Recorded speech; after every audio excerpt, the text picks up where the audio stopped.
Hello everyone, आज की मेरी ये जो वीडियो है वो इस कमेंट बेस पे है। हमारे एक व्यूवर अयान मैकेनिकल कमेंट करते हैं कि सलाम भाई, मैं रेफ्रिजरेटर के लीकेज चेक करने के लिए गेज मैनिफोल्ड के दोनों गेजेस को एक ही टाइम पर यूज़ कर सकता हूँ।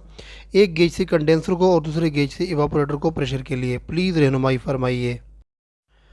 जी अयान ब्रदर, आपको मैं बहुत ही डिटेल में इसकी इन्फॉर्मेशन देने की कोशिश करता हूँ और आपको समझाता हूँ कि किस तरीके से आपने गेज मैनिफोल्ड को यूज़ करने हैं। ठीक है, इससे पहले मैं थोड़ा सा इंट्रोडक्शन करा लूँ गेज मैनिफोल्ड का। गेज मैनिफोल्ड के अंदर दो गेजेस होते हैं, एक हाई प्रेशर गेज जो कि आपको दिखाई दे रहा है और दूसरा लो प्रेशर गेज है।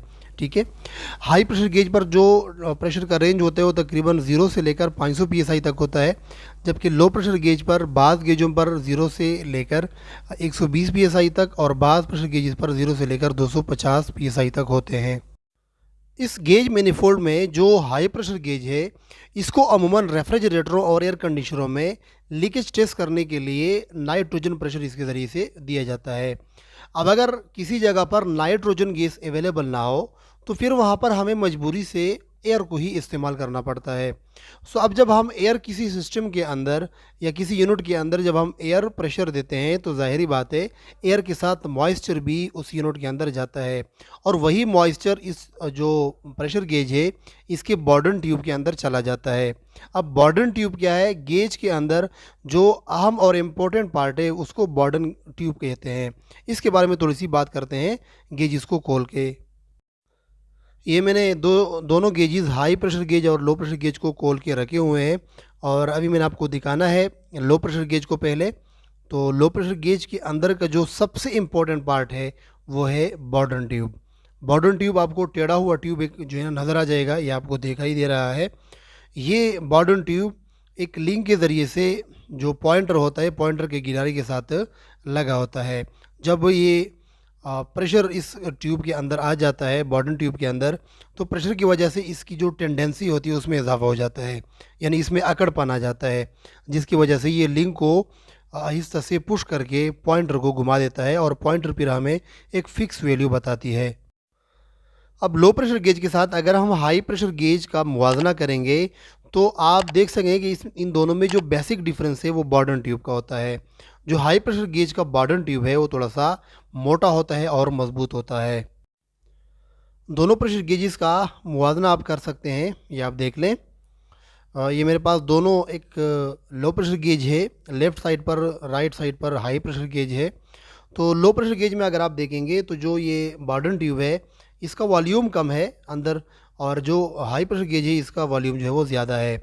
और दूसरी बात कि लो प्रेशर गेज का जो बॉर्डन ट्यूब है वो थोड़ा सा ज़्यादा मज़बूत नहीं है, जबकि हाई प्रेशर गेज का जो बॉर्डन ट्यूब है आप इसको देख सकते हैं ये काफ़ी मज़बूत है।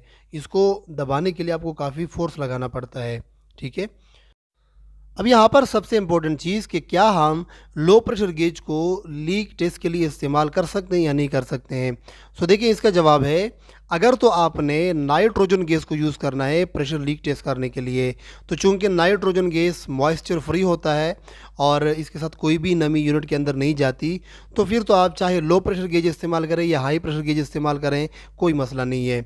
लेकिन अगर आपने आम एयर को प्रेशर देने के लिए इस्तेमाल करना है तो फिर आपको चाहिए कि आप लो प्रेशर गेज को इस्तेमाल ना करें। इसकी एक वजह है, चूँकि हमें पता है कि आम एयर के अंदर मॉइस्चर मौजूद होता है। जब आप आम एयर को यूनिट के अंदर प्रेशर लीक टेस्ट के लिए फिल करते हैं तो ज़ाहिरी बात है उसके साथ मॉइस्चर भी यूनिट के अंदर जाएगा और यही मॉइस्चर फिर गेज के जो बॉर्डन ट्यूब है उसके अंदर भी आएगा। तो इस तरह बार बार करने से जो लो प्रेशर गेज का बॉर्डन ट्यूब है उसके अंदरूनी हिस्सों में कोरोजन पैदा होता है, यानी जंग पैदा होता है और ये कोरोजन फिर वक्त के साथ साथ आहिस्ता आहिस्ता बढ़ता है। अब अगर आप इस गेज को इस्तेमाल करेंगे प्रेशर लीक टेस्ट करने के लिए आम एयर में, तो कुछ टाइम गुजरने के बाद जो बॉर्डन ट्यूब होता है उसकी जो अकड़पन होता है, जो फ्लेक्सिबिलिटी होती है, वो थोड़ी सी मुतासर होती है और फिर ये प्रेशर गेज आपको सही तरह से रीडिंग जो है वो नहीं दे पाता। ना ही गैस चार्जिंग में आपको सही रीडिंग दे पाता है, ना ही प्रेशर देने की सूरत में आपको सही रीडिंग दे पाता है। सिंपल वर्ड्स में कि आपको प्रेशर लीक टेस्ट करने के लिए चाहे नाइट्रोजन में हो चाहे एयर में हो, कोशिश करनी चाहिए कि आपको सिर्फ हाई प्रेशर गेज ही यूज़ करना चाहिए, क्योंकि उसका बॉर्डन ट्यूब मोटा होता है और इतना जल जो है वो ज़ंग-आलूद नहीं होता। अगर वो ज़ंग-आलूद हो भी जाए तो चूँकि वो मोटा ट्यूब है, तो इस वजह से उसमें जो टेंडेंसी होती है उसमें ज़्यादातर फ़र्क नहीं आता। सो अयान ब्रदर, आई होप कि आपको मेरी बात समझ में आ चुकी होगी। अगर फिर भी कोई कन्फ्यूजन है तो आप मुझे कमेंट सेक्शन में ज़रूर बता दें। सो अगर वीडियो पसंद आई हो तो प्लीज़ वीडियो को लाइक कर दें, शेयर करें अपने दोस्तों के साथ। अगर चैनल पर नए तो प्लीज़ चैनल को सब्सक्राइब करना ना भूलिएगा।